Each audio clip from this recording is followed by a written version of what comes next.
আগের ভিডিওতে কথা বলেছি আমরা যে প্রথম তো ধাপ নিতে হবে। তুমি একটা ধাপ নেওয়ার পরে আমার পা ভেঙে গেল, মাজা ভেঙে গেল, আমি আর যেতে পারছি না, তাহলে আর হয়? তোমাকে তো ভাবতে হবে, তোমার ব্যথা লাগবে, তোমার কষ্ট হবে, তোমার সময় যাবে, তুমি হতাশ ফিল করবা, তোমাকে আগাতে হবে সামনে।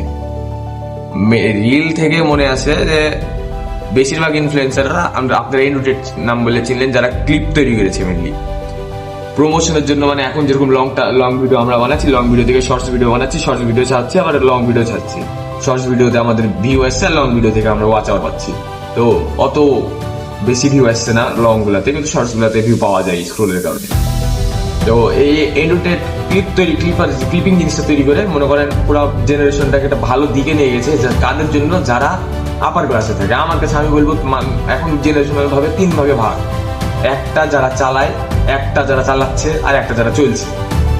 এখন যারা চালায় ওরা তো 1%-এ যায়, যারা চালাচ্ছে এরা একটু বেশি বুদ্ধিমান, মানে উইজডমওয়ালা, কারণ এরা জানে এখন কিভাবে করতে হবে। কারণ তোমরা যে রিল দেখছো, রিলের যে স্ট্রাকচার, যে রিলের যে একটা নিয়ম অনুযায়ী চলছে, ওরা বানাচ্ছে ওটা।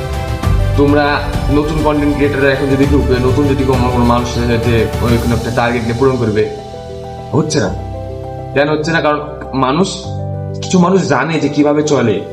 কেউ আজকে 10,000টা ভিডিও ছেড়ে বা 100টা ভিডিও ছেড়েও 1000 ভিডিও পায় কিনা গ্যারান্টি নাই, কিন্তু এমন মানুষ যে 1-2 ভিডিও ছেড়ে 1 মিলিয়ন 2 মিলিয়নে চলে যাচ্ছে।